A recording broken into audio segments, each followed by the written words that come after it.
Dire, c'est que cette rencontre-là, ce soir, s'est improvisée très récemment, mais tant mieux. En parlant avec Elisabeth et Nicolas de lecture qu'on faisait les uns les autres, il est apparu que moi, je leur ai dit que je venais de lire les histoires chiffonnées de Yann Brunner, qui est à côté de moi, et en même temps, Nicolas, tu m'as dit, moi je viens de lire Libre d'obéir, que j'étais d'ailleurs en train de lire aussi, et puis, voilà, de Johan Chapoutot, et on s'est dit, on pourrait les convier à la projection. Voilà. Et il se trouve que vous souhaitiez aussi vous rencontrer tous les deux, donc voilà, c'est pas plus que ça, mais quand même. Alors, petite bibliothèque immédiate, donc c'est 2 livres, à la fois chez Gallimard et chez Gallimard aussi d'ailleurs, mais dans 2 collections. Et puis il faut peut-être rajouter également le texte premier de François Emmanuel. Et peut-être, moi j'aimerais bien commencer peut-être Elisabeth, puisque tu étais plutôt à l'écriture, de dire que au fond le monologue final de Lou Castel renvoie quand même à ces carnets que François Emmanuel aussi, enfin ce texte a inscrit dans son propre récit. Oui, si on doit parler d'écriture. Une partie de... une partie du monologue de Mathieu Amalric, tu parles à la fin. Oui, enfin c'est des choses qui se sont développées au fur et à mesure. Hein. Faire un film, c'est réunir une petite société, on peut dire, avec des amis, des auteurs, des philosophes, des comédiens, des techniciens. Et je pense que le texte de la fin vient d'un peu toutes ces rencontres. Je dirais que je restais très attentive également à ce qui se passait à ce moment-là dans la société, comme l'article que lit Mathieu Amalric. Je venais de le découvrir, en fait, grâce à un livre que m'avait passé Mathieu Amalric de Éric Hazan pendant le film. Donc voilà, rien ne nous appartient, je crois, surtout pas ce genre de choses. Parce que ça appartient à l'humanité, et donc oui, des choses ont circulé comme ça dans le texte, bien sûr entre des auteurs que j'ai lus, entre des choses que j'ai entendues, voilà, et le livre de François Emmanuel était une sorte de repère très précis, parce que c'est quelqu'un qui est psychiatre également, et enfin c'est son métier, pas principal, mais pratiquement, il travaille dans un hôpital psychiatrique, et donc il a une écriture comme ça, sans pathos, sans débordement, et les personnages étaient des personnages qui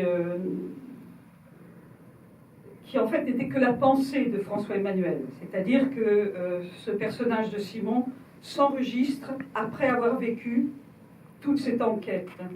Et donc, ce qui m'a intéressé à faire ressentir un peu dans ce roman, c'est effectivement, pour le conduire, pour l'amener vers le cinéma, que ça continue à travailler quand même vers le cinéma, sinon il vaut mieux prendre le bouquin. C'était de travailler aussi sur les genres cinématographiques différents, comme l'enquête policière, l'enquête que fait le personnage sur lui-même, et puis le fantastique, quelque chose qui dérègle, qui vient à la surface, qui monte petit à petit à la surface, et qui dérègle les perceptions des choses. Et c'était le parcours que fait Simon n'est pas le même que dans le roman.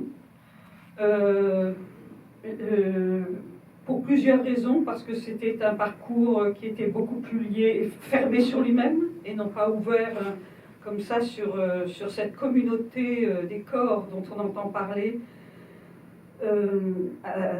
Justement, tout ce monologue à la fin, c'était plutôt un personnage qui se fermait sur lui-même et qui découvrait en fait, qu'il était lui-même juif.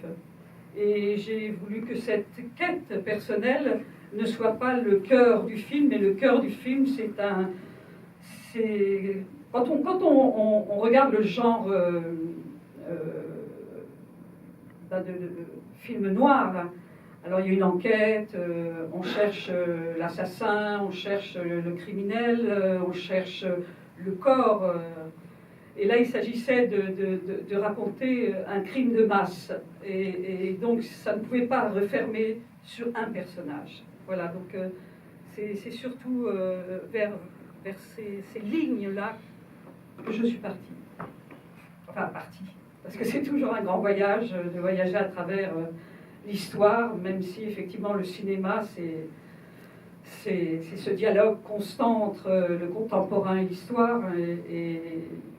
Et voilà, c'était cette proximité, sans que ce soit un rapport d'identité, mais cette proximité avec l'histoire et le contemporain, avec l'histoire et aujourd'hui même notre présent, puisque ce film, je ne l'ai pas vu depuis un certain temps, et j'ai le sentiment très fort que quelque chose résonne.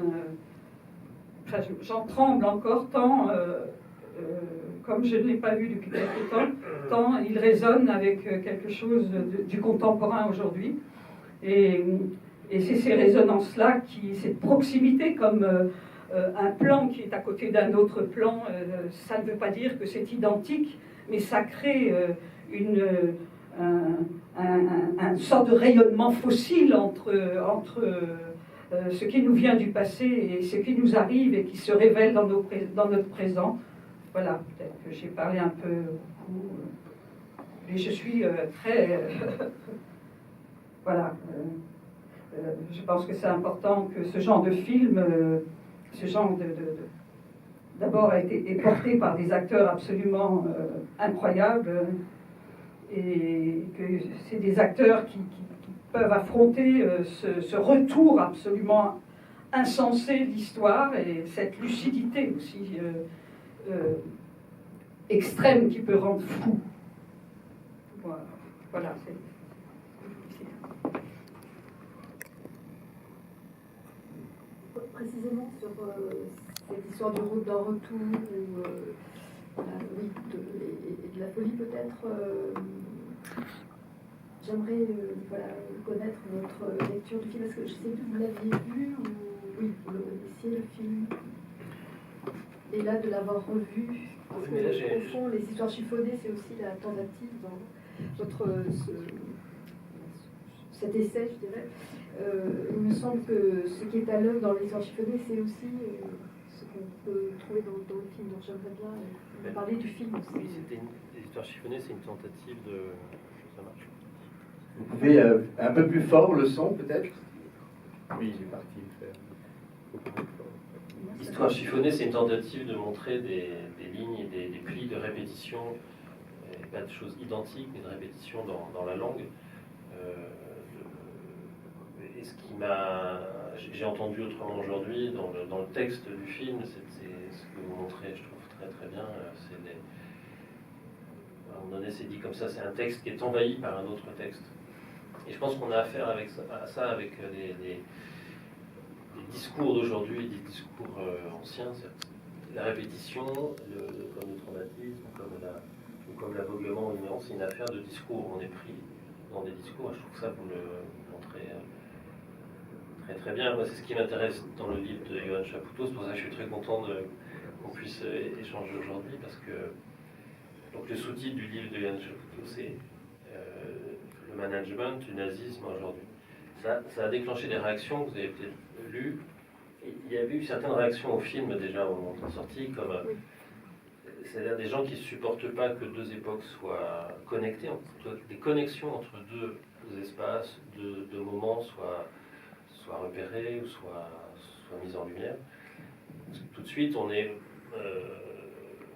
moi aussi, ça m'arrive quand je travaille aussi à l'hôpital, et dès qu'on évoque des moments de l'histoire, où qu'on dit... c'est-à-dire qu'on nous prête à ce moment-là des intentions de confusion entre des époques, on nous dit tout ça, on n'est pas sous une dictature. Dès qu'on critique le management à l'hôpital, on dit ah mais si vous saviez ce que c'est vraiment la dictature. Ou récemment, au sommet de l'État, on a entendu essayer la dictature. Mais bon, et une des réactions au livre de Yohann Chapoutot, ça a été de dire qu'il faisait une confusion entre des époques, de dire on n'est pas sous le Troisième Reich. Déjà, il ne dit pas ça dans son livre. Et moi, j'ai vu pendant la réaction pour le citer, Guillaume Erner sur France Culture a fait un billet qui était d'une confusion, à mon avis, qui montre que c'est très difficile de parler encore de ces questions-là, parce que on est taxé de faire des confusions, et je pense que les gens qui sont comme ça si sensibles et qui ont tellement peur qu'on fasse des confusions entre des époques, arrivent à en faire eux-mêmes, c'est-à-dire à rentrer dans une forme de déni, une passion de l'ignorance, qui fait qu'on ne peut même plus essayer de repérer des traces des signifiants nazis. Ça, c'était une expression de la psychanalyste Anne Stern, qui a écrit un livre au Seuil qui s'appelle Le savoir déporté. Elle avait fait un séminaire pendant très longtemps. Elle était rescapée d'Auschwitz, elle était devenue psychanalyste après une analyse avec Lacan.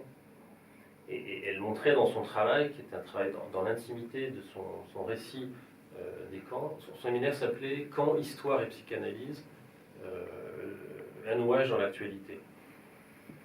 Et justement, elle essayait de faire ça finement pour ne pas faire monter des résistances et des aveuglements. Et elle montrait comment, dans certains termes d'aujourd'hui, dans certaines expressions, qui se traduisent souvent par des actes, on peut entendre ce qu'elle appelait des traces des signifiants nazis. Elle disait, évidemment, on n'est plus sous... mais peut-être plus dangereux encore, on a affaire à des signifiants comme ça qui glissent. Le livre d'Éric Hazan dont vous parlez, je pense qu'il faudrait vous parler de LQR, hein, faut dire LQR, la propagande du quotidien. Éric Hazan était un des premiers à montrer comme ça des glissements sémantiques en tunnel. Il appelle ça des glissements en tunnel quand on dit plan social, pour ne pas dire plan d'essentiellement. Et aujourd'hui, c'est ça qui est insupportable, je trouve, pour certains, dans le livre de Yohann Chapoutot, on pourra en parler après, c'est de montrer que certains termes, même circulent, reviennent, sont oubliés à certains moments, puis reviennent à d'autres époques. Le terme de ressources humaines, Hazan le disait déjà dans son livre, c'est terrible qu'on ait accepté si facilement que l'humain devienne une ressource comme une autre, et qu'à ce moment-là, on peut la comptabiliser, la traiter, dans une note de son livre, Yohann Chapoutot dit qu'encore quand on allait dans une entreprise ou à l'hôpital, quand on allait au bureau du personnel, il y avait quelque chose encore de la personne ou du personnel. Là, on va voir le DRH. Déjà, c'est un sigle, donc ça écrabouille complètement. Pour ne pas entendre qu'on a mis l'humain comme ressource, on a en plus écrasé dans un sigle. Je trouve que travaillant... c'est ce qui intéresse les psychanalystes, c'est de repérer ce qui, pour quelqu'un, des écrasements comme ça entre les signifiants peut compliquer, peut complètement empêcher la vie de quelqu'un et d'un collectif. Et ça, c'est une affaire de texte. C'est des choses qui se trouvent dans des textes. C'est pas une histoire de remonter. La psychanalyse, c'est pas remonter dans l'archaïque de l'histoire. Non, c'est lire un texte qui est là, mais qu'il s'agit de déchiffrer, de traduire ou de lire quand il est, comme vous dites, envahi par un autre texte. C'est un défi aujourd'hui, je trouve. Enfin, voilà ce que je commence à répondre. Et donc, Yohann Chapoutot, vous citez, vous emparez du film d'Elisabeth Passoil et Nicolas Claus dans votre texte. Donc, c'est d'ailleurs la raison aussi pour laquelle Nicolas et Elisabeth souhaitaient que vous soyez ici. Voilà. J'avais vu le film à sa sortie qui m'avait saisi, comme tout le monde ici aujourd'hui encore, saisi par sa précision clinique, par la déshumanisation totale de l'univers dans lequel évoluent les personnages, et puis par cette manière, cette tentative de recréer du sens dans un monde absurde, dans un monde qui est déshumanisé et délangagisé en fait. Hein. Parce que la langue nazie, c'est ça, et puis d'autres langues aussi ont pour but de masquer le sens.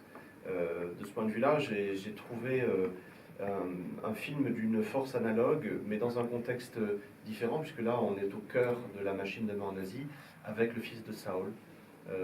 Ce film absolument magnifique qui montre comment on essaie, au cœur de l'horreur, dans un monde absurde, de recréer du sens par l'effectuation d'un rite, en l'occurrence la prononciation d'un kaddish pour un enfant qui a été tué par les nazis. Alors, oui, alors, Yann Diner parlait de cette expérience de la GRH, c'est même pire que la DRH, c'est la GRH.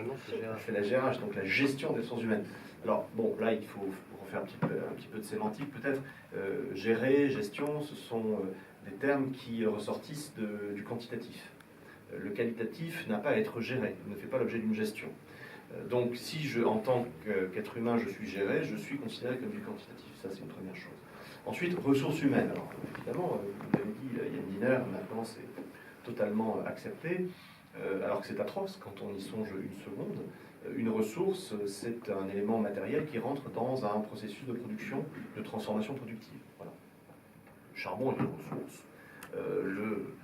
Tout facteur matériel qui entre dans un processus de production est une ressource. Et bien maintenant, le facteur travail, comme on dit en économie, vous avez le facteur capital, K, et le facteur travail, W, vous mettez ça en équation, et donc c'est une ressource humaine. Pourquoi pas? Il me semble que ça dit quelque chose quand même de notre représentation du monde, notre représentation de l'humain.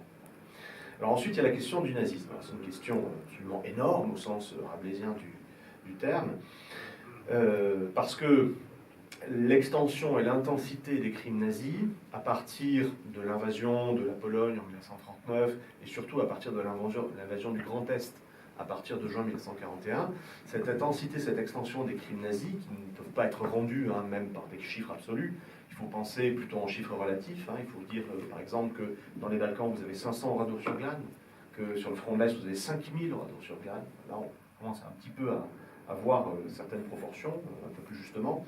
Eh bien, cette intensité, cette extension des crimes nazis fait qu'après 1945, pour vivre avec ça, on a dû créer des mythes nécessaires, comme le sont à peu près tous les mythes, des mythes nécessaires, on connaît bien ça en France, avec le résistentialisme, etc. Mais pour ce qui est du phénomène nazi, c'est-à-dire, on va dire l'Occident, l'Occident qui avait gagné contre la barbarie fasciste, nazie et impérialiste japonaise, on a estimé qu'on avait affaire à un phénomène totalement circonscrit. Circonscrit soit par la culture ou par la race, puisqu'on pense en termes de race à l'époque. Donc ce sont des Allemands, des Germains, des Teutons qui ont fait ça. Circonscrit également par un discours médical, c'était des fous. Circonscrit aussi par une forme de zoologie historique, c'est-à-dire que c'était des animaux qui avaient régressé au stade le plus primaire. Rien de cela ne tient évidemment pour l'historien, puisque les nazis ne sont ni fous, ni barbares, ni animaux, etc. Il y en a quelques fous, il y a quelques sadiques, mais ça reste une infime minorité, et la quasi-totalité des acteurs nazis des crimes reste sous la juridiction non pas du psychiatre, mais bel et bien de l'historien, du praticien des sciences humaines, qui estime que les acteurs évoluent dans un univers de sens et de valeurs. Ça, c'est une première chose.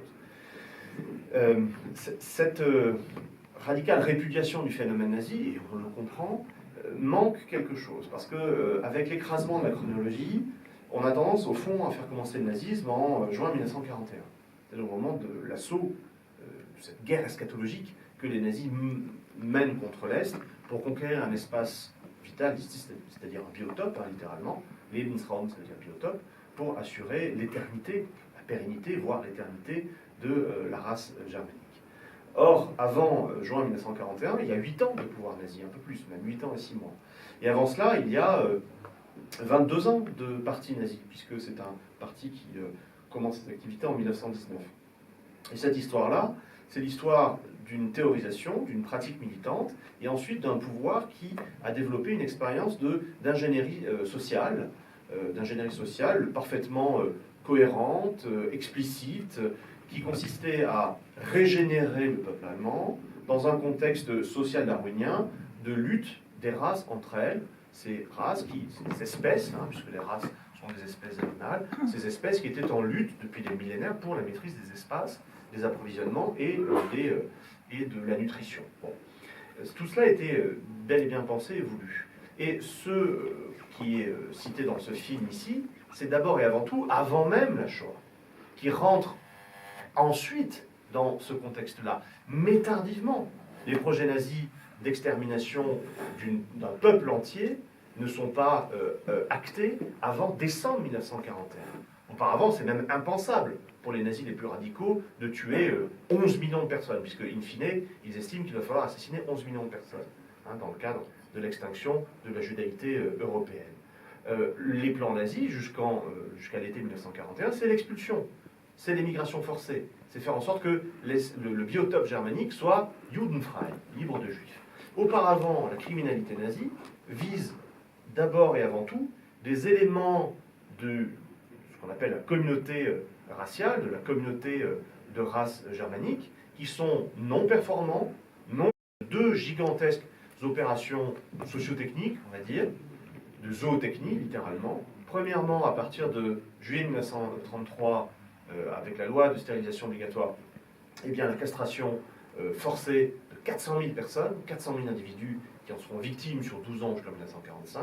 Et à partir d'octobre 1939, dans le cadre de l'opération T4, l'assassinat de 200 000 personnes, puisqu'il y aura 200 000 victimes d'octobre 1939 jusqu'à mai 1945. Et tout cela, encore une fois, est légitimé par quelque chose qui n'est pas nazi, qui n'est même pas allemand. Ce quelque chose, c'est le racisme, c'est l'eugénisme, c'est l'impérialisme et c'est le darwinisme social. Aucun de ces ismes n'a été inventé par un nazi ou par un allemand. Ça a plutôt prospéré dans d'autres zones métropolitaines coloniales comme la Grande-Bretagne, la France, mais aussi les États-Unis avec leur propre empire colonial interne continental.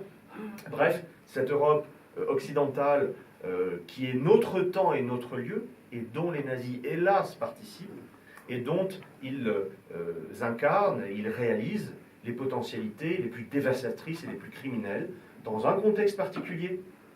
Et c'est pour ça que je ne dis pas que nous vivons le Troisième Reich aujourd'hui, c'est absurde. Ce contexte particulier, il est double. C'est premièrement le fait que l'Occident, après 1919, a vécu une extinction de masse, 17 à 20 millions de morts en 5 ans, en raison de la guerre et des épidémies liées à la guerre, premièrement. Et donc, il y a une réflexion panique, angoissée en Occident, dès les années 20, sur l'extinction de la race blanche. Et c'est formulé comme cela partout. En France, en Suisse, en Scandinavie, en Grande-Bretagne, en Allemagne, aux États-Unis, partout.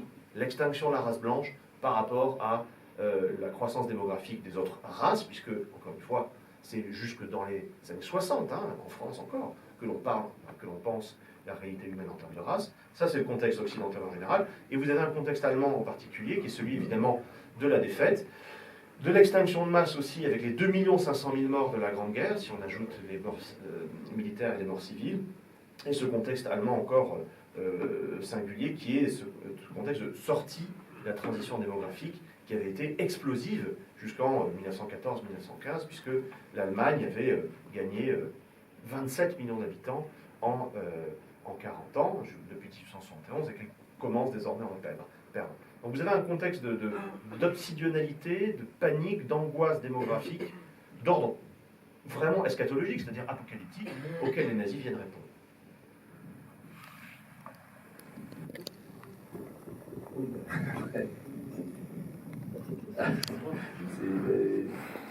C'est-à-dire que, bon, je vais aller un peu à droite, à gauche, quoi, parce que c'est tellement fort, le tableau, ce que vous racontez.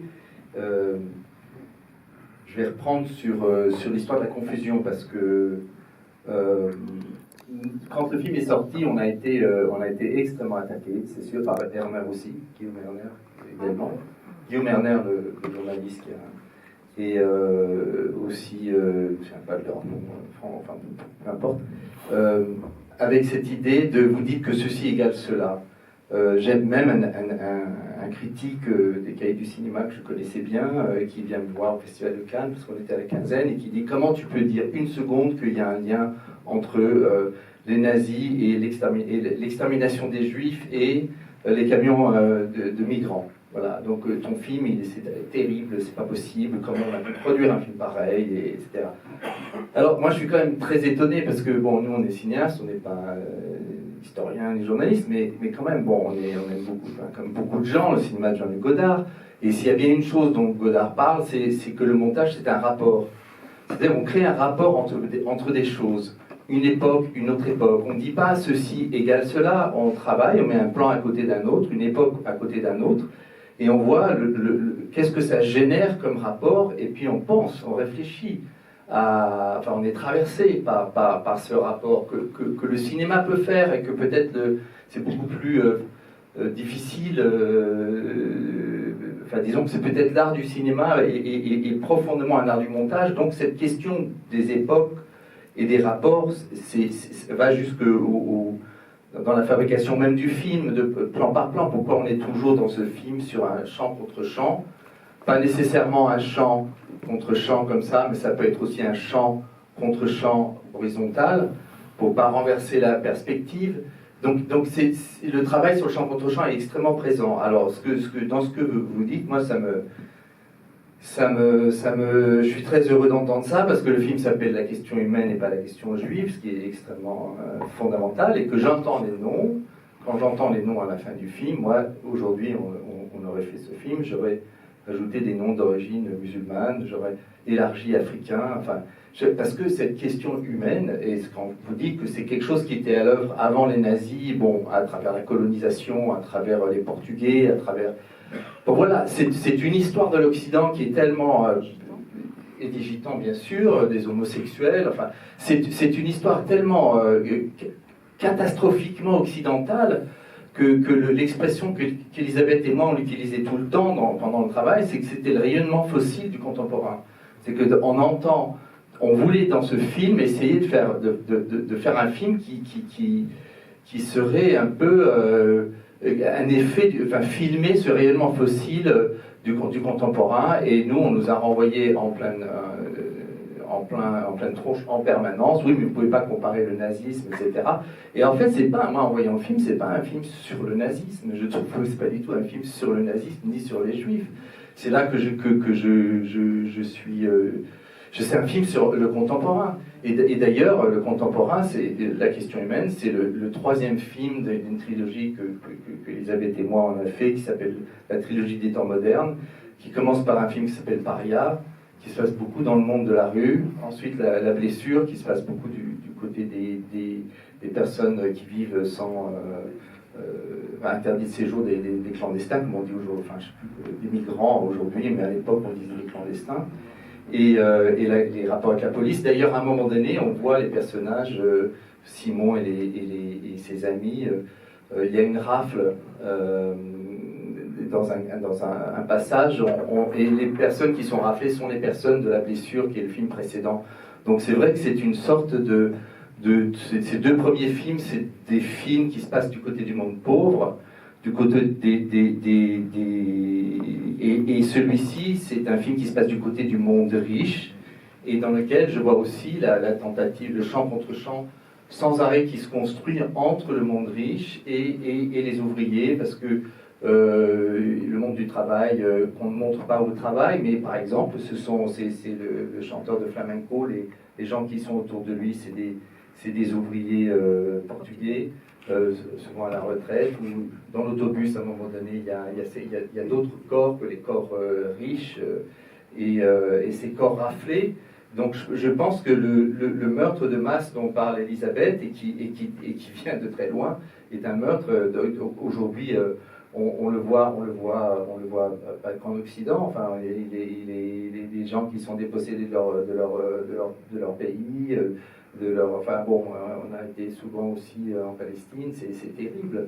C'est ce qu'on a pu voir, l'épuisement administratif, et donc c'est un fait du monde actuel extrêmement fort, et je ne vois pas où il y a de frontières ou de confusion à avoir, parce que je ne vois pas là où il y aurait une frontière. Aujourd'hui, je crois qu'on commémore l'anniversaire de la libération d'Auschwitz, et Macron va aller faire un discours, etc. Il revient d'Israël avec tous, et puis on voit ce qui se passe dans la rue avec alors si je dis avec cette brutalité, cette violence policière, où la police est ce qui protège Macron, je veux dire, on va dire, ah, vous exagérez, etc. Mais je pense que les éborgnements, je pense qu'il y a des rapports, et que ces rapports, il ne faut pas dire ceci égale cela, mais surtout pas être dans l'idée qu'il y a des confusions, parce que c'est pas vrai, c'est des trajets d'histoire, d'énergie, d'inconscient, de méthode, et puis même, on voit à un moment donné dans l'usine, dans le bureau de Karl Rose, on voit un masque africain, et donc c'était l'idée de la magie noire aussi, c'est-à-dire que c'est quelque chose dans le film qui prend une dimension fantastique, mais que l'entreprise, je crois que c'est Deleuze qui disait ça, l'entreprise est un gaz, et c'est une phrase qui nous a beaucoup interrogé. Et qu'est-ce que c'est que cet état gazeux de l'entreprise, et donc qu'est-ce que c'est que l'état gazeux de la violence qui pénètre tout, et moi je veux bien qu'ils mettent des frontières, mais les frontières, c'est que pour les pauvres, quoi. C'est pas pour le meurtre, quoi.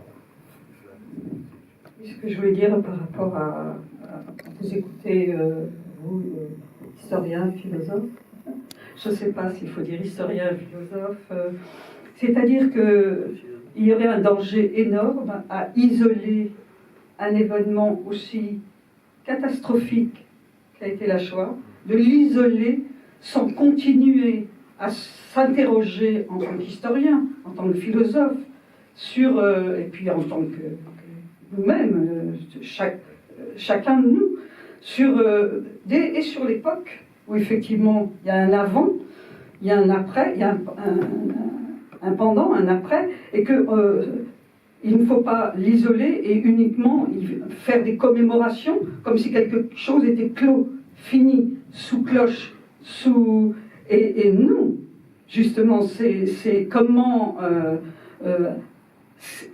c'est toujours à redécouvrir, à soulever les contradictions, à soulever la complexité de cette époque, la complexité de notre époque. Et tout ce travail sur la langue dont vous avez parlé, qui est une langue qui avance masquée, elle est dans notre société aujourd'hui, la société contemporaine, elle est totalement présente à chaque instant. Et donc, c'est très important de laisser ouvert et d'être encore à rechercher, pas depuis cet événement, mais avec cet événement, comme faisant partie d'une immense catastrophe. Elle n'est pas isolée. Elle est isolée dans son ampleur. Mais son ampleur est quelque chose qui se répercute. Il n'y a pas une fin. Enfin, je ne sais pas, c'est en vous écoutant et effectivement, vous parliez de la langue, il me semble que c'est Victor Klemperer qui a écrit justement dans les années 31-32, où il parlait de cette langue au quotidien. Il tenait un journal, et justement, comment cette langue arrivait petit à petit et transformée. Parce que c'est pas seulement c'est le massacre d'une langue aussi, la Shoah. C'est le massacre des hommes, mais c'est le massacre d'une langue, d'une culture. Peut-être juste un complément à ce que vous dites. Ensuite, il faut distinguer peut-être les termes, les longs termes, les moyens termes, les courts termes. La haine antisémite, qui est là aussi propre à l'Occident, qui n'est pas spécifiquement allemande, mais qui existe en Occident et dont on a vu les manifestations répétées depuis le haut Moyen-Âge, cette haine antisémite a été recodée au XIXe siècle dans un nouveau langage, dans une nouvelle épistémée, on va dire, une nouvelle science, qui est celle de la race, la biologie raciale, l'anthropologie raciale. Et ensuite, ça a été aggravé, donc l'idée qu'il y a une concurrence des êtres entre eux, et ensuite une concurrence des groupes, des races, des espèces entre elles pour la maîtrise des espaces. Ensuite est arrivé le darwinisme social, qui est une véritable révolution culturelle en Occident, puisque à partir des concepts de Darwin, pauvre Darwin d'ailleurs les avait forgés pour expliquer le monde naturel, non pas le monde culturel, il disait bien, il répétait que ce n'était pas applicable à l'humain, mais c'était trop tentant, on a transposé quelques-uns de ces concepts, la lutte pour la vie, la survie du meilleur, la sélection naturelle, de la nature vers la culture, pour légitimer en les naturalisant, des phénomènes de domination comme le capitalisme et la colonisation. En gros, si moi, homme blanc, je suis riche et à la tête d'un empire colonial, c'est parce que je suis le roi de la jungle. Voilà. C'est un fait de nature et il n'y a rien à opposer à cela. les nazis sont les héritiers de cela. Alors, vous avez ce très long terme de la haine antisémite qui est recodé au XIXe siècle, dans des phénomènes complexes, dans des contextes que je vais pas développer ici, mais recodé dans le langage donc, de la biologie raciale et, du darwinisme social. Qui dit biologie raciale dit nécessité, dit impératif absolu d'agir pour survivre dans ce contexte de guerre. Ensuite, vous avez des choses de plus court terme, là aussi issues du darwinisme social, comme la lutte contre les ratés, les tarés, les nuisibles, les oisifs, les malades, les handicapés, etc. Et ça, les nazis ne l'ont pas inventé non plus, ça a été théorisé et pratiqué d'ailleurs. La stérilisation forcée, c'est aux États-Unis depuis 1908 jusqu'aux années 1970, dans des proportions moindres évidemment qu'en Allemagne nazie, mais ça existe avant eux. Et ça, c'est quelque chose que les nazis vont pratiquer dès 1933, alors qu'à l'égard des juifs, ils ne tuent pas, ils expulsent, ils forcent, ils rendent la vie juive absolument impossible en Allemagne pendant 8 ans, par plus de 400 décrets et lois qui empêchent littéralement les juifs de respirer en Allemagne pour qu'ils fuient l'Allemagne, pour qu'ils fuient l'Europe. Et s'ils ne fuient pas, eh bien, on élabore de gigantesques projets de déportation abandon vers Madagascar, vers le cercle polaire, vers des réserves zoologico-raciales en Pologne, etc. Et c'est l'échec de ces solutions-là, de ces solutions finales, puisque les nazis parlent de solutions finales quand ils parlent de déportation abandon, c'est l'échec de ces solutions finales-là qui va aboutir à un autre type de solution finale que nous connaissons. Mais encore une fois, l'astre noir ou le soleil noir de ce crime absolu et absolument inouï dans l'histoire et inédit dans l'histoire de l'humanité ne doit pas masquer le fait que, encore une fois, ce crime-là a été rendu possible par des concepts, par des idées, par une mutation de la langue, par une déshumanisation radicale et par l'application à l'humain de processus et de procédés qui visaient à anesthésier le bourreau pour lui permettre de faire ce qu'il avait à faire. Et là encore, on sort de l'histoire exceptionnelle du crime antisémite des nazis pour entrer dans une forme de normalité, d'ingénierie sociale, de conception du social et de traitement de la communauté humaine que les nazis n'ont pas inventé, mais qu'ils ont puisé aux sources amères mais fécondes du darwinisme social, de la biologie raciale, du culte de la performance, etc. Je crois que Michael Monstel voudrait nous parler. Alors, voilà, on vous écoute. Oui, merci. Bonsoir. Je voulais dire rapidement deux choses. La version que j'ai vue, le film était fini. L'histoire commençait quand le jeune héros va voir l'homme, Karl Rose. Voilà. C'est très étonnant. Mais oui, donc c'est déjà pas, c'est presque la moitié du film. Et alors oui, je voulais faire, j'ai une remarque à propos de ce que ça représente en soi quand on a à dire ces choses-là, à expliquer. J'ai été pris d'une espèce un envahissement de quelque chose. Je ne peux pas dire ce que c'est. Une espèce de peine, mais absolue de ce que l'être humain peut faire.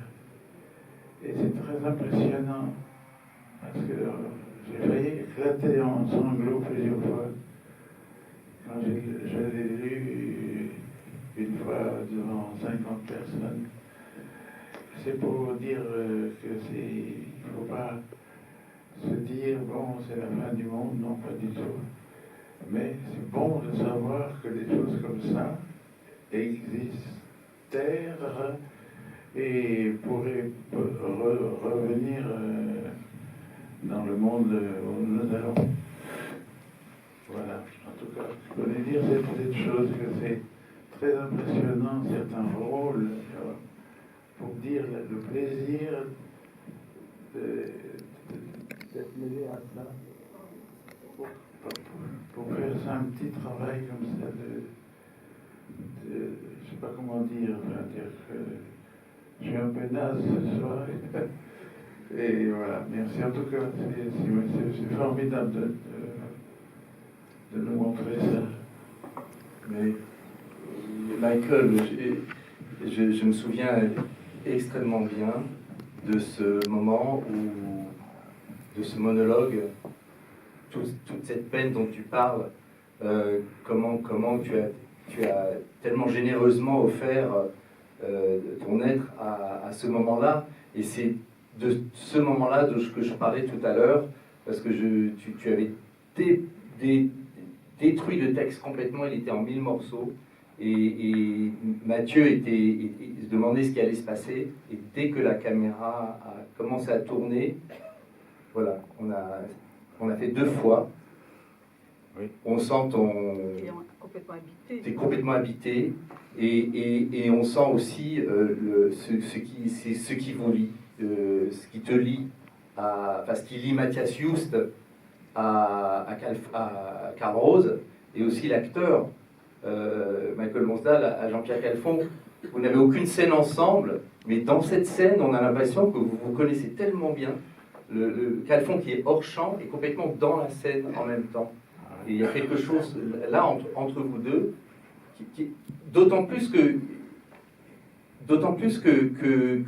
la question des pères et des fils, mais aujourd'hui on pourrait. Il ne faut pas, enfin, cette relation binaire, père-fils, mais c'est fille aussi, c'est mère aussi.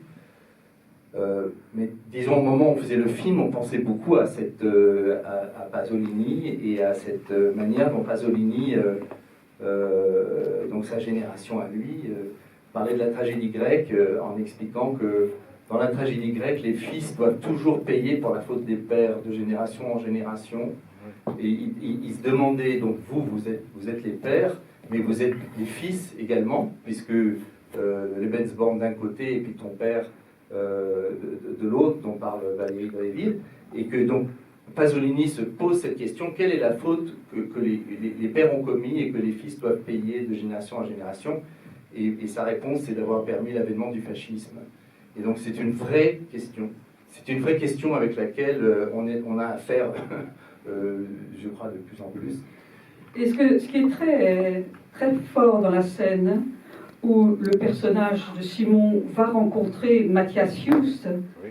c'est la manière dont tu lui donnes une leçon en lui faisant justement remarquer qu'il met beaucoup de zèle dans son travail. Oui. Alors que lui essaye de mettre la faute sur les patrons, tu lui renvoies en lui disant: mais on ne t'a pas demandé de faire autant de zèle, et tu prends plaisir à ton travail. Et ça, c'est ce qui fait basculer complètement le personnage, parce que tu le renvoies à ses propres responsabilités de jeune cadre zélé. Et ça, il s'y attendait pas du tout. Oui, ouais. Merci beaucoup. Merci. Allez. Bonne nuit. Et c'est un moment inoubliable. Merci pour tes paroles, Michael. Ça fait très, très chaud au cœur. C'est dommage que Lou Castel ne soit pas là, parce que c'est le 3e du triangle, et que Lou, il y aurait à dire également de ce texte. Oui, de ce texte qui dit, de ce monologue, parce que Lou, c'était exactement la même chose. Il tremblait avant de le dire, il avait tellement peur, et il a dit 2 fois, d'une traite comme ça, et à la fin de la 2e prise, il a éclaté en sanglots, et on le voit d'ailleurs, il est à 2 doigts de le faire. Et donc c'est-à-dire que c'est vraiment quelque chose qui a travaillé, et qui vous a travaillé, et on voit Mathieu en face qui prend tout ça, quoi, qui prend tout ça et qui... Amen. Je voulais vous dire que c'est des personnages qui ont une filiation directe, en tout cas d'une génération à l'autre, avec la période, régime nazi, c'est les pères qui sont là. Moi, ce qui me fait trembler, c'est que les générations, enfin, dès aujourd'hui, il y a des histoires comme ça de transmission par la langue de ces actes-là, par cette langue qui a été transformée. Et on a affaire, même si on n'a plus un père qui était directement lié à des massacres, on transmet par la langue cette violence-là. La LTI, la langue du Troisième Reich, effectivement, elle ne s'est pas arrêtée le mai 45. C'est à ça qu'on a affaire. Et c'est ce que vous montrez dans le film, c'est des histoires de textes qui sont lus, qui sont entendus et qui continuent à être diffusés dans l'intérêt de certaines firmes aujourd'hui. Des termes comme le tri, comme la sélection, ça continue.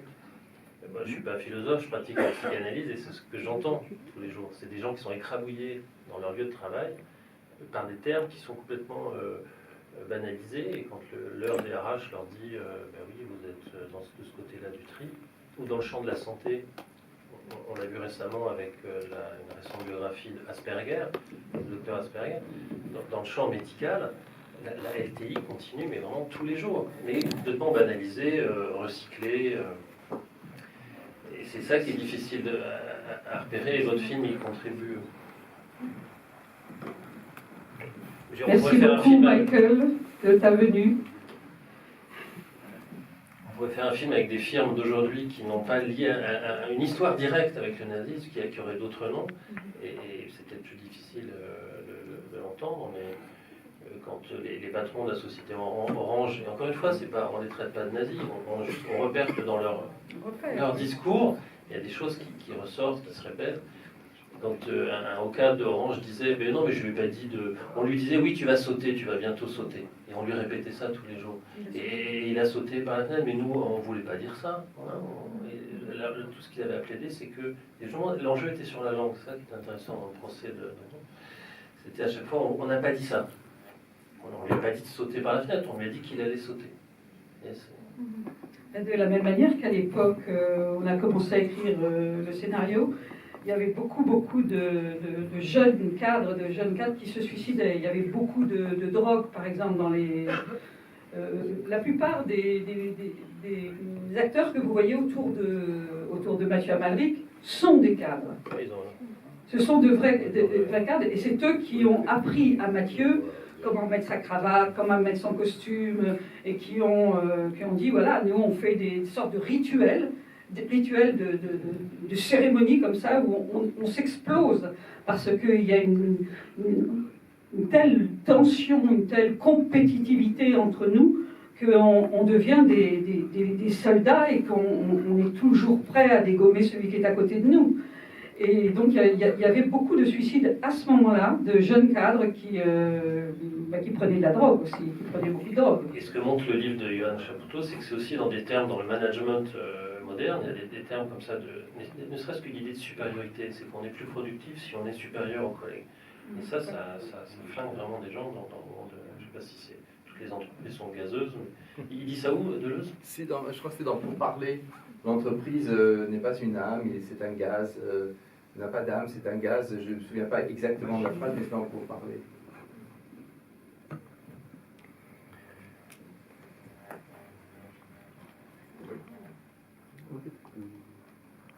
La parole est à la salle, si vous souhaitez, sinon... Est-ce que quelqu'un peut faire une remarque, une question ou pas? Moi, je voulais dire là-dessus, c'est par rapport au glissement qu'il y a. Et le glissement comme la dramatique.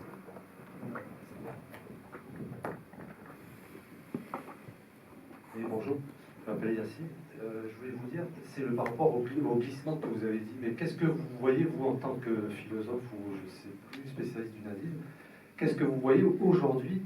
C'est-à-dire quel est le glissement qu'il y a aujourd'hui? C'est-à-dire que je parle politiquement, culturellement, qui se rapproche de ça, parce qu'on parle de, vous avez très bien dit, quand vous parlez de théorie, de théoricien, c'est-à-dire il y a quand même une fabrication, il y a un processus qui se met en place pour ce nazisme, cette destruction et ce qui a créé la Shoah. On sait très bien que Gobineau, en France, bon, je ne vais pas citer les grands auteurs théoriciens du 19e siècle, mais comme Gobineau, comme même Drummond. Et le parallèle, parce que ce que je vais le dire directement, mais le parallèle que fait certains historiens aujourd'hui avec certains discours de Drummond jusqu'à certains journalistes aujourd'hui qui parlent de ce... vous comprenez ce parallèle que je veux faire? Qu'est-ce que vous en pensez? Oui, je trouve ça légitime de penser au travail de Gérard Mariel. Exactement.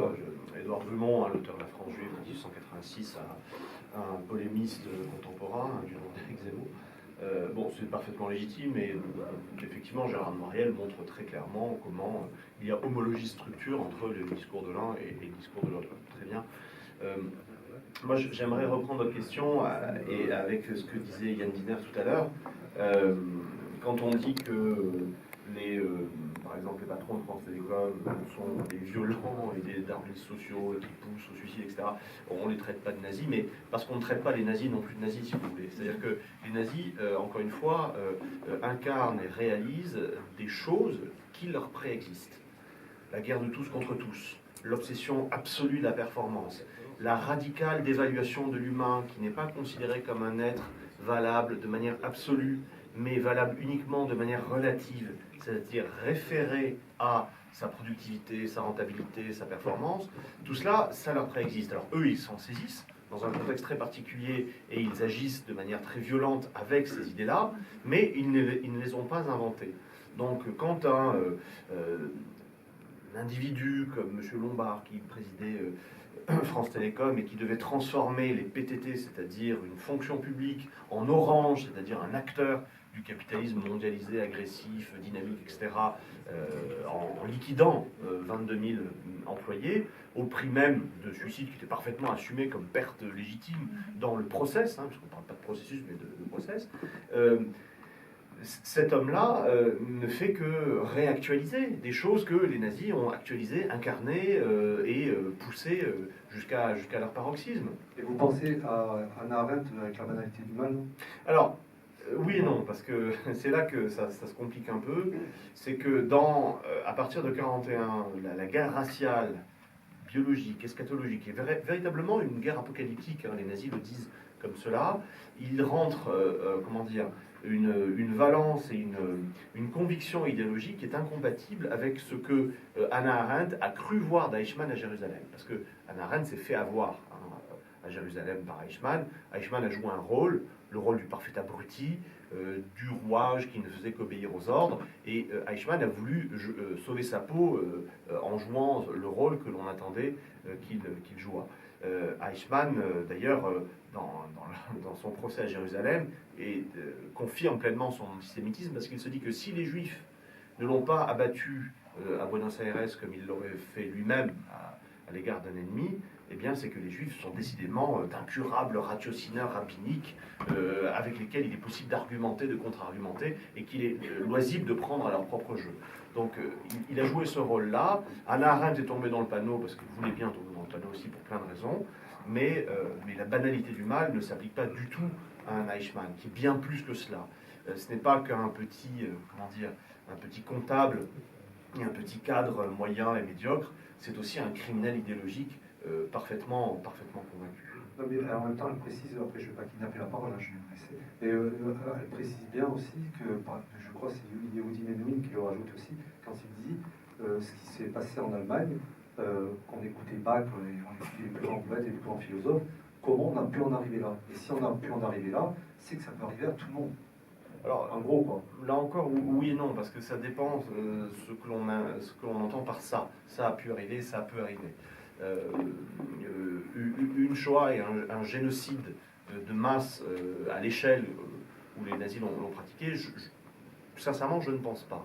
Par contre, parce que, encore une fois, il n'y a plus ce contexte de surlendemain de la Grande Guerre, la très Grande Guerre, et qui a marqué une mutation anthropologique assez inédite dans l'histoire de l'humanité occidentale. Par contre, voir que depuis les années 1850-1860, traverse l'Occident et puis ensuite traverse le monde entier, des filons comme ça, des espèces de structures langagières, idéologiques, culturelles, qui dévaluent l'humain et qui le considèrent comme un facteur de production, avec les conséquences que ça peut avoir, ça oui, on peut le constater tout à fait légitimement.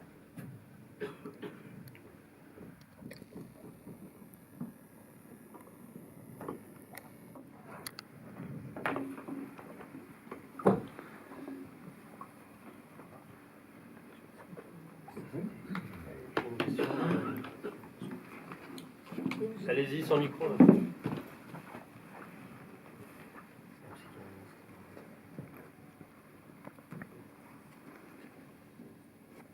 Oui, moi j'admire beaucoup vos précautions, les précautions d'usage, mais je ne vois pas pourquoi on ne se laisserait pas aller à admettre qu'il y a des filiations directes, voire des identités entre des pensées, des modes de pensée et des pratiques.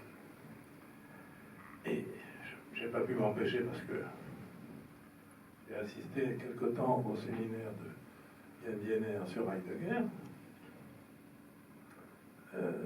dont on connaît les positions, dont on connaît la philosophie, dont on connaît le discours sur la technique, etc., dont on connaît l'antisémitisme actif, non seulement actif, mais directement lié au régime nazi. Je suis très surpris que Yann, vous n'ayez pas fait là ce soir une petite association entre tout ça. Mais il me semble que simplement de constater, comme on l'a fait beaucoup, qu'aujourd'hui, dans le milieu intellectuel français, s'attaquer à Heidegger est un crime de lèse-majesté auprès de philosophes considérables et éminents. Alors, bien entendu, ça n'est pas à les condamner que de penser, qu'ils sont inscrits dans un mouvement de pensée, qu'ils le veuillent ou pas. Je crois qu'on n'a pas de précaution à prendre entre ces... on serait suspecté de faire du même. C'est pas du même, c'est de la réitération. Plus que de la répétition, c'est de la réitération. Le traumatisme engendre des comportements et des effets qui sont de l'ordre de la réitération, ce qui est très différent de la répétition. Parce qu'il n'y a pas d'analysable dans la réitération. C'est de même ordre que le traumatisme, quelqu'un a parlé de réactualisation. En effet, il s'agit d'actualisation, de réactualisation, qui sont je ne trouve pas le mot, mais qui sont des formations pour lesquelles on a beaucoup, à propos desquelles on a beaucoup de mal à penser.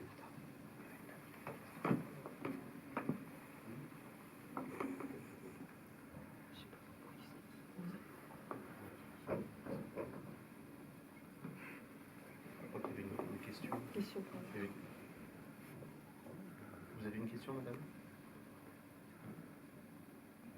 Oui, j'ai une question, mais en même temps, celle de monsieur est tout à fait... Celle de monsieur est passionnante et la mienne est peut-être elle ramenait plus à une question de cinéma pour Nicolas Klotz qui est Nicolas sorti. Mais donc je voudrais pas que la réponse soit suspendue par ma question. Enfin, donc moi j'ai... Nicolas, je pense qu'il y a une dame qui aimerait te poser une question. Elle s'adresse à vous aussi. Hein. Oui, oui. Monsieur ne pas soit là quand même. Non, c'est... Enfin... déjà, il faudrait, par rapport à la question, ne pas avoir peur des précautions, ça, je suis tout à fait d'accord. Mais il y a aussi les questions de confusion et d'amalgame et de comparaison. Et moi, ce qui m'intéressait, c'est ce que vous avez dit, et en citant tout à fait le cinéma de Godard par rapport à l'art de comparer, et même aussi le droit de comparer des choses apparemment très éloignées. Autant tout ce que je vois par rapport au présent, passé, avenir, ça c'est moins par rapport à votre film, sauf qu'il est un peu tout ça, je vois très bien dans le film au niveau de la réalité. J'ai eu peut-être un petit peu des questions, j'étais un tout petit peu perdue et j'aurais aimé avoir vos éclaircissements par rapport à l'usage des rêves et notamment du point de montage entre ce qui m'a semblé clairement un rêve, celui de la barque, et ensuite la fête qui par contre semble réelle et semble vouloir montrer l'état de confusion du personnage principal, alcoolisé, parce qu'il se prend une baffe dans la gueule le lendemain, si j'ose dire, par une collègue avec qui... Donc ça, là, j'ai été un tout petit peu perdue, parce que je croyais être encore dans un rêve. Surtout quand Nicolas Maury lui reboutonne la chemise, et cette scène où il y a un peu chorégraphique, où il y a les corps au sol, pour moi j'étais dans un espace onirique, et j'ai été perdue en termes de cinéma sur le code du réel, et à l'intérieur même de la fiction, si vous comprenez ma question. Voilà. Rêve, pas rêve. Non, il n'y a pas. En fait, la barque. Réel, c'est-à-dire oui, à quel rêve. Moi, je veux bien suivre un rêve, mais j'aime bien savoir si je suis dans un rêve. Non, non, non, c'est pas un rêve. La barque, c'est pas un rêve. Ils doivent passer de l'autre côté. Il y a une queue de personnes. Et, la barque n'est pas un rêve. Non, il n'y a aucun rêve. C'est un rêve. C'est une rêve organisée. Et Simon arrive avec ses amis très tard, très habité par un désir de cathartique. Et effectivement, il envoie Maury pour qu'ils passent vite, pour qu'ils arrivent de l'autre côté. Alors, ce qui peut donner l'impression du rêve, bon, ça c'est le propre du cinéma, c'est un hasard complet, c'est qu'il s'est mis à pleuvoir. Et que quand j'ai vu donc il s'est mis à pleuvoir, et quand j'ai vu le bateau à moteur arriver sous la pluie, je voulais absolument filmer ce bateau, quoi, qui venait. Donc, Laure, je ne sais pas si tu te souviens de ce bateau qui est sous la pluie. Donc, la sécurité. Oui, de la sécurité, parce que la barque, etc. Le gars qui vient pour leur dire d'arrêter de faire les cons, en fait, il repart en bateau, mais il pleuvait. Donc, on a filmé on avait plié tout le matériel, et à cause de la pluie, et puis d'un coup, j'ai vu ce bateau, et je me suis dit non, il faut absolument continuer à filmer. Donc on a tout ressorti, et voilà, donc c'est le Styx qui traverse.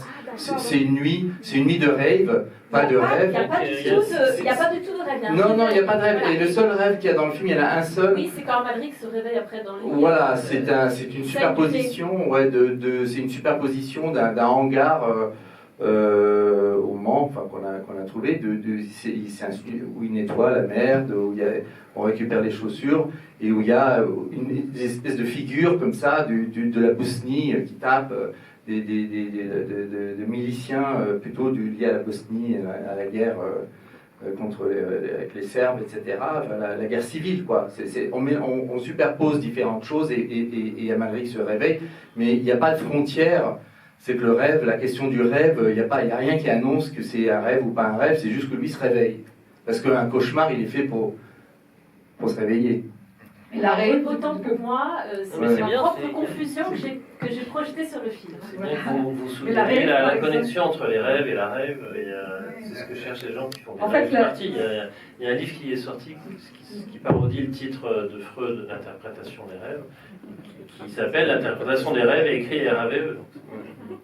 Par exemple, la rêve, elle nous est venue, enfin la scène qui n'est pas dans le roman, nous est venue des vrais cadres, des jeunes cadres, qui allaient dans des rêves et qui s'explosaient complètement à la coke, à l'alcool, et que le matin, ils sont comme des déchets par terre, et que c'est une nécessité pour eux, c'est comme une forme d'exorcisme du monde de l'entreprise.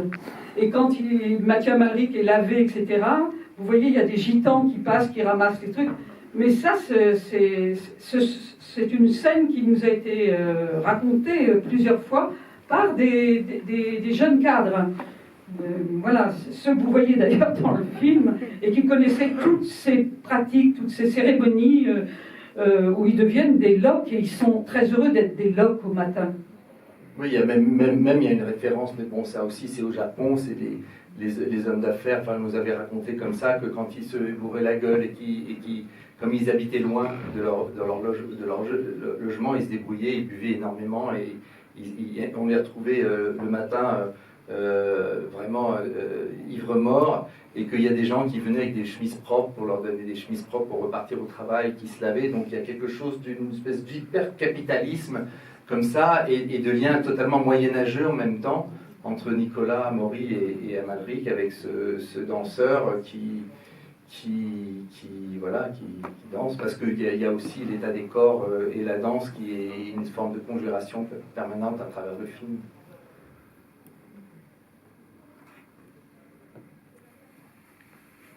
Voilà, bah oui. Merci. Merci à vous. Merci à vous.